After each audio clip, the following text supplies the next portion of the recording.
लता की आदत थी कि वो हमेशा दिन में रोटी बनाती और रात में चावल। कुछ भी हो जाए, कभी दाल चावल, कभी राजमा चावल, कभी पुलाव, कभी खिचड़ी पर चावल तो बनने ही बनने हैं। कई बार लता की सास विमला उसे इसके लिए रोक चुकी थी, पर लता अपनी इस आदत को बिल्कुल भी नहीं बदलना चाहती थी। बहू, आज खाने में क्या बनाया है? बाबूजी दाल चावल बनाए हैं। आज फिर चावल बना लिए। लता, मेरे तो घुटनों में बहुत दर्द रहता है। मैं रोजाना रात में चावल नहीं खा सकती बहू। दिन में बनाओ तो मैं थोड़े बहुत खा भी लूं। एक काम कर, मेरे और इनके लिए तो तू रोटी ही बना दे। माँ जी, अब आटा गूंथना पड़ेगा। आटा गूंथा हुआ नहीं रखा। कोई बात नहीं बहू, जो बनाया है वही दे दो। लता ने दाल चावल बनाए हुए थे, वही अपने सास ससुर के आगे परोस दिए। एक काम करो, मैं तुम्हें 2 रोटी का आटा गूंथ कर रोटी सेक देती हूँ। अरे नहीं नहीं विमला, कोई बात नहीं, मैं दाल चावल खा लूंगा।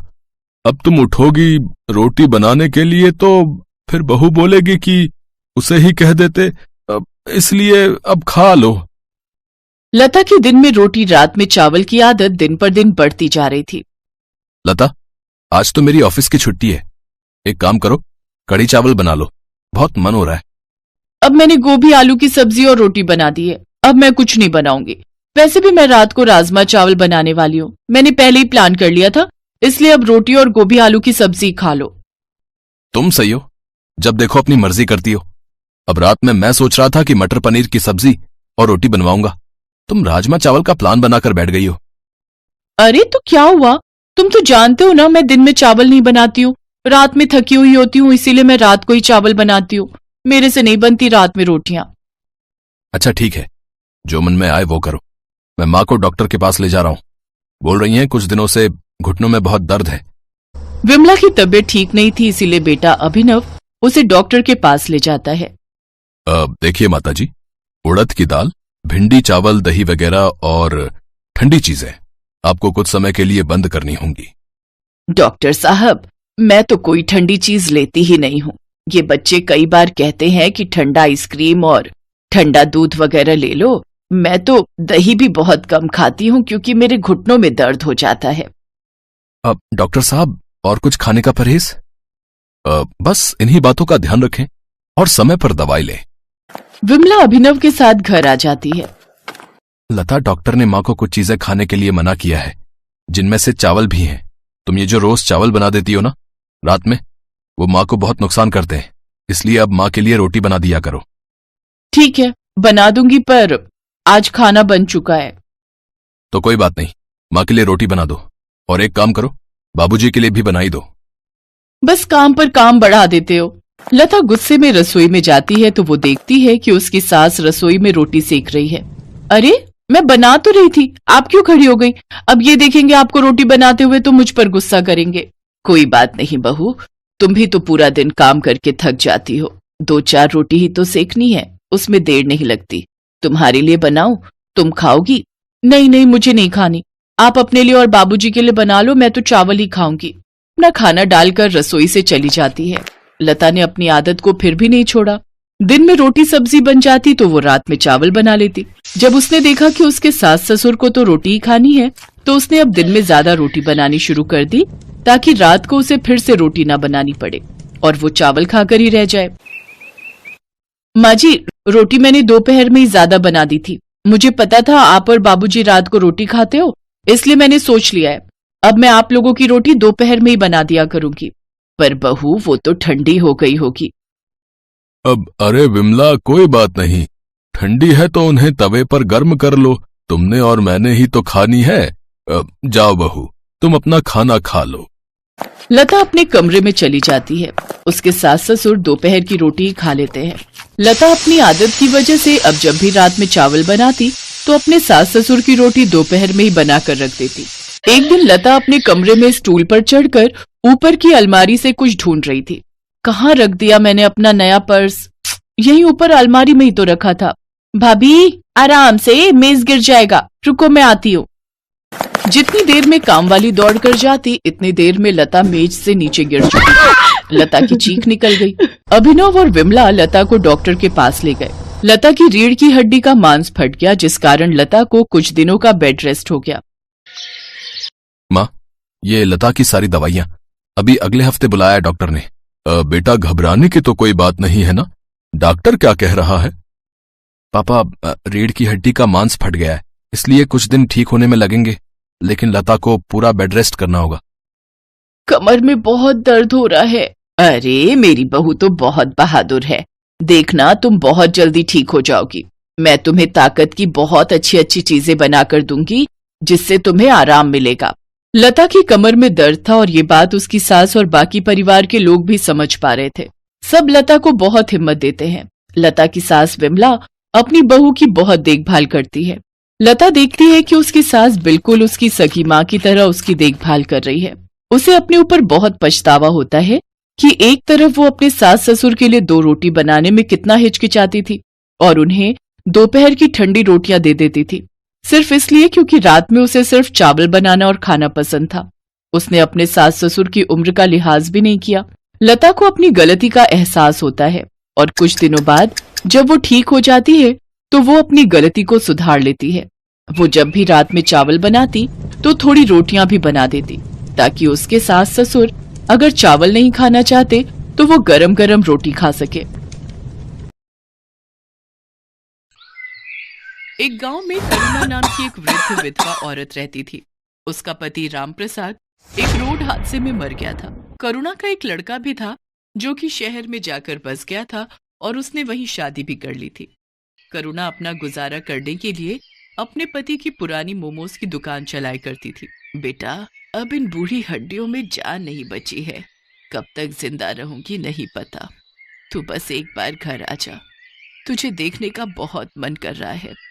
तेरे पिताजी के जाने के बाद तू ही तो एक सहारा है मेरा। माँ, मैं काम कर रहा हूँ, मेरे पास समय नहीं है, मैं नहीं आ सकता, और बार बार आप फोन मत करा कीजिए। सुधीर फिर फोन काट देता है। करुणा उदास मन लिए टेलीफोन बूथ से बाहर आती है। क्या हुआ भाभी जी, क्या बोला सुधीर? बस यही बोल रहा है कि समय मिलेगा तो आ जाऊंगा। अगर बुरा ना मानो भाभी जी तो एक बात बोलूं, सुधीर अब शहर जाकर बदल गया है, आप उसकी राह देखना बंद कर दें। धनीराम जी, कोई माँ अपने बच्चे को कभी भूल नहीं सकती। आप बताओ कितने पैसे हुए? मैं आपसे कैसे पैसे ले सकता हूँ भाभी जी? कोई बात नहीं, आप आराम से घर जाइए। नहीं धनीराम जी, आपके मुझ पर पहले से ही बहुत उपकार है। मैं पहले के पैसे आपके अभी तक नहीं दे पाई हूँ। पैसों का क्या है भाभी जी, जब हो आप तब दे देना, अभी आप आराम से घर जाइए। करुणा फिर वहाँ से घर आ जाती है और अपनी मोमोज की दुकान पर काम करने लगती है। आइए आइए, स्वादिष्ट और मजेदार मोमोज खाइए और अपने घर भी ले जाइए। आइए आइए। वो अपनी दुकान अकेले ही चलाती थी। बुढ़ापे की वजह से वो ज्यादा काम नहीं कर पाती थी, लेकिन फिर भी वो रोज मोमोज की दुकान खोलती और काम करती। गिने चुने लोग ही उसकी दुकान पर आते थे। कभी कभी तो एक आदमी भी उसकी दुकान पर नहीं आता था। करुणा का गुजर बसर बहुत मुश्किल हो गया था। करुणा बहुत धार्मिक स्वभाव की थी। वो हर रोज गणेश जी के मंदिर में जल चढ़ाने जाती थी और प्रार्थना किया करती थी। हे भगवान, इस अभागन पर दया दृष्टि डालो। जीवन बहुत कठिन हो गया है। लोगों से उधार लेकर मैंने अपने बेटे को पढ़ाया और अब वो मुझसे मिलने भी नहीं आता। मेरे पति के गुजर जाने के बाद उनकी दुकान चलाना मुश्किल हो गया है। कोई काम करने वाला नहीं है और अब इस बूढ़ी से इतना काम भी नहीं हो पाता। हे प्रभु, दया करो। ये बोलकर करुणा वहां से चली जाती है। करुणा निराश मन के साथ दुकान पर बैठी होती है। तभी करुणा के पास 2 जुड़वा बच्चे आते हैं। दोनों की उम्र 16 साल थी। वो आकर करुणा से कहते हैं, मैया, हम दोनों भाइयों के पास कोई घर नहीं है, क्या आप हमको अपने साथ रखेंगी? हम इसके बदले आपका सारा काम करेंगे।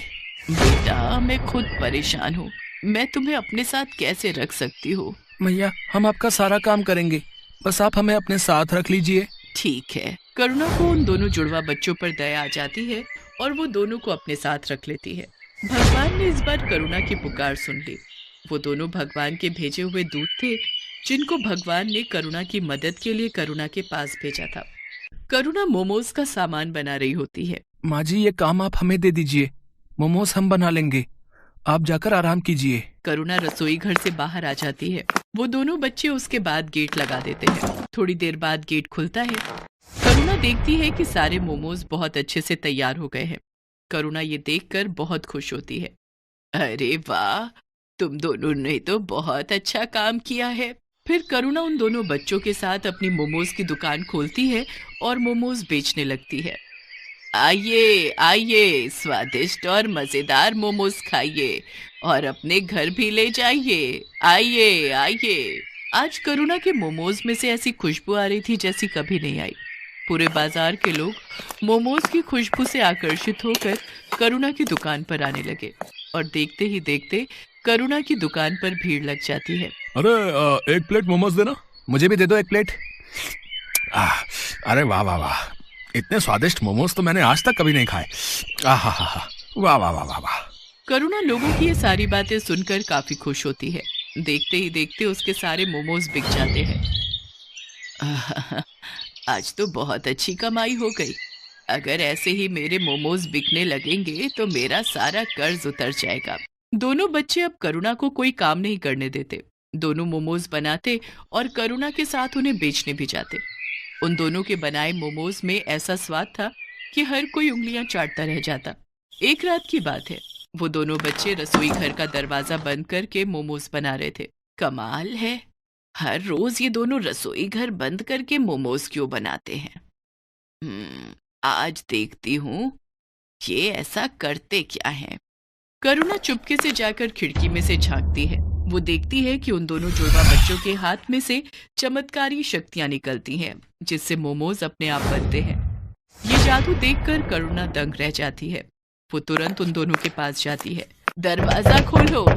जी माँ जी। तुम लोग कौन हो? क्या? मैंने सब देख लिया खिड़की में से, जल्दी बताओ। डरिए मत, हम आपको कोई नुकसान पहुंचाने नहीं आए हैं, बल्कि हम तो आपकी मदद करने आए हैं।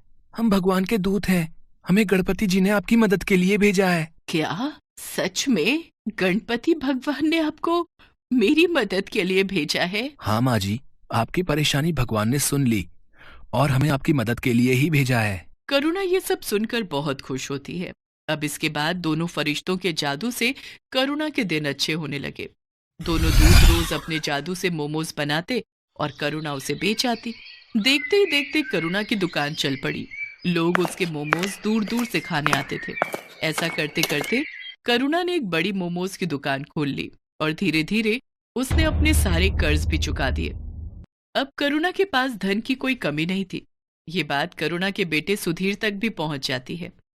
इधर सुधीर की नौकरी भी जा चुकी थी, इसलिए एक दिन करुणा का बेटा सुधीर अपनी बीवी के साथ वापस आ जाता है। माँ प्रणाम, देखो मैं आ गया। अरे सुधीर बेटा, तू आ गया। तुझे देखने के लिए तो ये आंखें तरस गई थी। हाँ माँ, मुझे आपकी बहुत याद आ रही थी। मुझे आप माफ कर दो, मैं पागल हो गया था जो आपसे मिलने नहीं आ रहा था। मेरी मति मारी गई थी, लेकिन अब मैं आ गया हूँ। अब आपको कोई परेशानी नहीं होगी। माँ ये देख, ये तेरी बहू है मीरा। नमस्ते मम्मी जी, हमें माफ कर दीजिए। बेटा, मैंने तुमको माफ तो तभी कर दिया जब तुम मेरी आंखों के आगे आए। आज भगवान ने मुझे सारी खुशियां दे दी। अब मुझे कुछ नहीं चाहिए। चलो अब तुम घर। क्या हुआ? तिजोरी की चाबी मिली? हाँ ये रही। अब फटाफट इस बुढ़िया के सारे पैसे निकालो और चलो निकलते हैं यहाँ से। हाँ चलो। मीरा और सुधीर चुपके से जाकर तिजोरी खोलते हैं और वो तिजोरी में से सारा पैसा निकालकर अपने बैग में भर लेते हैं और वहां से भाग जाते हैं। भागते भागते वो गांव से बाहर निकल जाते हैं। तब वो थक कर एक जगह आराम करने के लिए बैठते हैं। इतना सारा पैसा मैंने पहली बार देखा है। अब जरा बैग खोलकर दिखाओ तो, इसे जी भर कर देख तो लूं मैं। सुधीर जैसे ही पैसों का बैग खोलता है वो देखता है कि उसमें बस राख है। दोनों फरिश्तों के जादू से वो सारे पैसे राख में बदल गए थे। वो दोनों ये देखकर दंग रह जाते हैं। वो दोनों राख को टटोल टटोल कर देखते हैं, पर पैसों का नामो निशान नहीं होता। अरे अब पैसे कहाँ गए? यहीं तो रखे थे। हाँ, पैसे कहाँ गए समझ नहीं आ रहा है। तभी वहाँ पर दोनों जुड़वा बच्चे आ जाते हैं और वो दोनों सुधीर और मीरा पर जोर जोर से हंसने लगते हैं। अरे मूर्खो, कुछ नहीं मिलेगा उसमें।